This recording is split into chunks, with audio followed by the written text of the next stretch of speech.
यानंतरची बातमी आहे कोल्हापूरमधून। कोल्हापूर जिल्ह्याला आज ऑरेंज अलर्ट जारी करण्यात आलेला आहे। 2 दिवसांपासून पावसाची रिपरिप सध्या सुरू आहे। जिल्ह्यातले 42 बंधारे हे पाण्याखाली आलेले आहेत। कोल्हापूर जिल्ह्यामध्ये आज ऑरेंज अलर्ट देण्यात आलेला आहे। 2 दिवसांपासून कोल्हापुरात पावसानं उघडीप दिलेली होती, मात्र त्यामुळे नद्यांच्या पाणी पातळीमध्ये थोडीफार घट झाली आहे। पंचगंगा नदीचं पाणी पातळी आता आज 33 फुटांवर जाऊन पोहोचलंय, तर जिल्ह्यातले 42 बंधारे पाण्याखाली आलेले आहेत। याचाच आढावा घेतला आमचे प्रतिनिधी अमरसिंह पाटील यांनी। कोल्हापूर जिल्ह्यामध्ये पावसानं उघडझाप दिलेली आहे.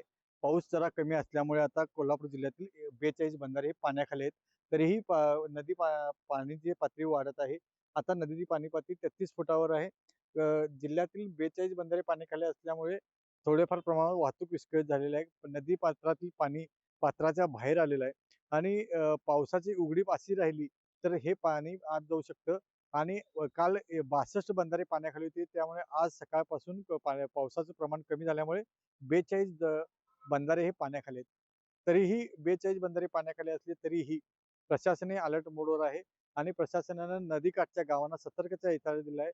सगळ्या बाजूनं प्रशासन आपली यंत्रणा चोख बजावत आहे. पावसाची उघडीप असल्यामुळे प्रत्येक ठिकाणी प्रशासन जाऊन जातीनिशी चौकशी करत आहे आणि प्रत्येक पावसाच्या पडणाऱ्या ज्या ठिकाणी जास्त पाणी पाणी पडतं त्या ठिकाणी प्रशासन अलर्ट मोड आहे.